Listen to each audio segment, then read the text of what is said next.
Good morning, campers. This is Crusader Rabbit KVNY 5962 starting our broadcasting day. And today, for your viewer enjoyment, we're going to bring you the Nikon F4.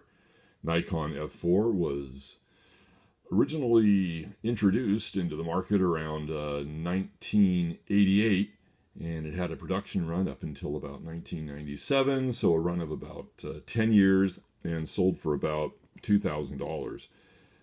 This particular model I got off eBay a couple of weeks ago for the grand total of I think it was like a little over $110, like under 120, like $115, $116, $117, something like that. So a lot less than $2,000. Yeah, and it appears to be fully functional. I just took it out and went on a little trip with the automatic focus lens and putting it in program mode, basically turning it into a point and shoot, and shot 24 exposures. I wanted to run down and catch some pictures of Hobie's restaurant before the marquee goes down, since they just went out of business. So that was kind of the intent. So, and this particular camera came, it was body only, didn't come with a lens. Yeah, so right now I have 50 millimeter f1.8 autofocus.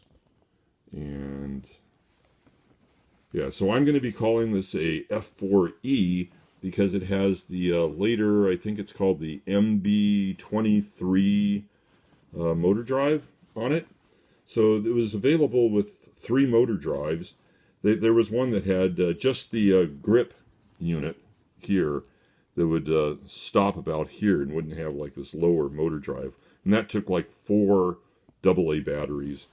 This one takes 6 AA batteries. And there's nothing in the grip. And what you do is you depress the little button here on the back, and pop. Your little battery pack just pops out right there. And then this is your battery check light right here. So it looks like we have good battery. Yay! So let's see. I guess we can talk about basic controls of the camera. Right here we have the on-off switch. So almost everything on this camera locks. Almost everything is knob selectable and locks. It's a fully electronic camera. So in the L position here, we're locked. If we take it and move it to S, we're in single frame mode.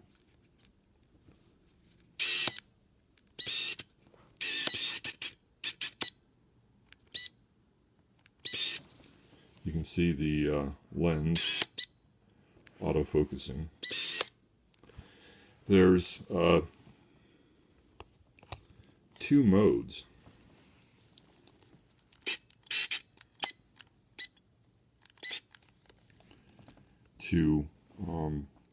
You can go to there's 3 modes actually for focusing. There's a manual focus, where you manually control the focus of the lens. There's a single time focus, where you press down on the button and it figures out what to focus to. And then there is what they call continuous focus. And the continuous focus is if you're trying to take pictures of a moving object and you what are you doing? You're trying to take pictures of a moving object, and you press halfway down on the shutter, and then as the object passes through different distances towards you, the lens will automatically adjust, and then all you have to do is complete the shutter speed count. All right, so basically in manual mode, there's that's like single shutter, and then there's like a slow continuous shutter if you wanted to get several pictures all at once, and that's that's the high speed. Then there's a low speed. I think the high speed is 5 or 6 frames a second, and the low speed's like 3 or 4 frames a second. And there's also a silent mode. I don't like shooting in the silent mode. It sounds very very strange. So let's not do that. And then here in manual mode, I had it when I was shooting the pictures. I had it in program mode. So there's like a regular program mode, and then a high-speed program mode for like high-speed film, I believe. Then the other modes are like a shutter aperture. So you set the shutter, and then it goes ahead and decides that it's going to figure out what the aperture is. You have aperture priority mode, where you would set the aperture of the lens, this dial right here, and you set the aperture in it, and it chooses the shutter speed. Or you can go full manual mode, where you set both the shutter speed and the aperture. And then over here we have this is where you set the ISO. So once again, there's like a little button, and then you just kind of turn this knob, and then once it's like a little mark right there. You see the little mark right there where you're setting it to, and then this is the button to unlock it. And then let's see, we have I showed you battery check here on the back, and I showed you where the battery compartment was. And to unlock the camera back, there's a little lock button right here. Normally normally you would just kind of like flip up your and then you would like pull this up, but this locks. So what you have to do is you have to like move this forward, and then you can like pull this up. And once that's pulled up, you can go ahead and spring that open and open the camera back. Yeah, so there's the camera back.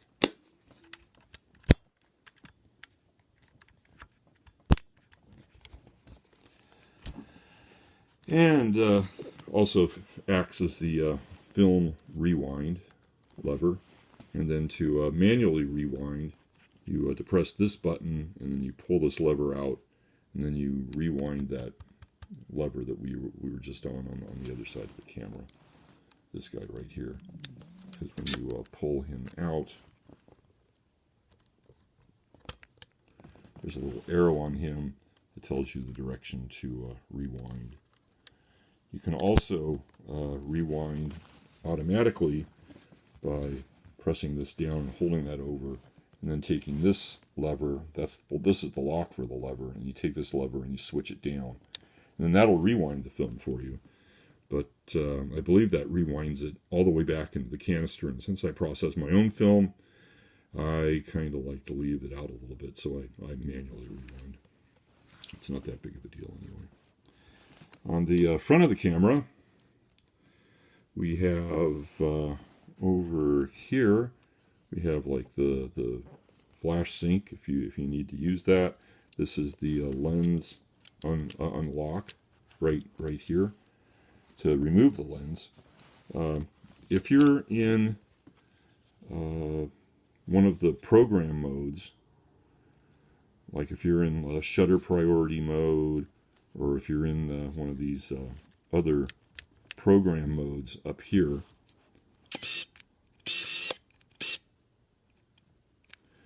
then when you you want to take your lens and put it in the locked position. It's kind of hard to see, kind of hard for me to see, but you take and you put the lens actually locks in the very extremely stopped down setting. So for this lens, it goes to f22, which it's kind of hard for me. You can kind of see it there, and that's f22. If I press this button, I can unlock it, and then I can select other apertures. If I wanted to go to, like, say, like the aperture priority mode, I could do that, and I could manually go ahead and set like whatever apertures that I want to choose. But if I'm going to be in one of the modes where, if I want to be in like shutter priority mode or one of the program modes, then I have to take this lens and I have to lock it. If I move it all the way there, snick, it's on like f22, and it's not going anywhere. It's locked, and that's the button to unlock it. And let's see, that's these buttons here allow you to get like a meter reading and a focus and hold it. So if you were to like hold the button on, you could get like a meter reading from a certain area, then you hold the button down, and then you like turn your camera, and it's not going to readjust the meter. It'll stay there, and then you can finish taking the shutter depress in order to release the shutter. And that's the hot shoe. This is the I think I can turn on. Oh yeah, there's a little knob over here that lets you turn on, and maybe you can see, or maybe you can't. If I bring this down and bring this up, it's kind of hard to see anyway. You can kind of see like the, well, it's maybe better to do it this way. There's also a lever over here on the side that releases the viewfinder. So we're going to slip the viewfinder off here for a minute so that I could show you. It's the bottom of the viewfinder. Electrical contacts that line up there. And then you can see like these LED readouts show up inside of the viewfinder, and unfortunately wasn't displaying very well when we were trying to look in the viewfinder. But those are projected from the camera into like these windows here on the viewfinder, and then display in the viewfinder. And this setting here, that window there, actually shines down onto your little f-stop numbers there, and actually tells you what your aperture setting is. And it's kind of like a analog display of your aperture setting right there.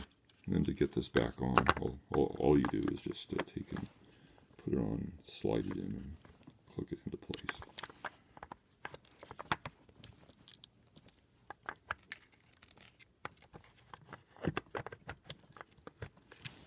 There we go. And a couple other features. One of the nicer features that it actually has diopter correction.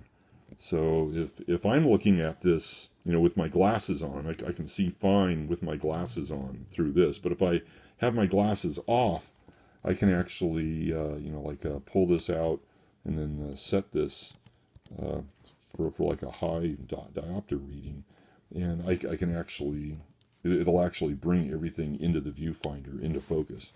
I could, walk around all day if all I had to do was look out of the viewfinder. May not be good if I have to cross the street or something, but that's another matter. And I'm let's see. Oh, this here is the frames exposed. You put your film in, and then you press the little button, and it'll advance the film to 0. And then as you start taking pictures, it'll go up 1, 2, 3, 4, 5 until you've exposed the roll. So it'll keep count of the number of exposures that you have. I was trying to think what else is on here that I could show you, but I can't really think of anything else. So I've been yammering away for about 15 minutes. Maybe it's time to shut this video down. So I think at this point in time, I'll say, thanks for tuning in. Hope you enjoyed the show. This is Crusader Rabbit, KBNY 5962, ending our broadcasting day.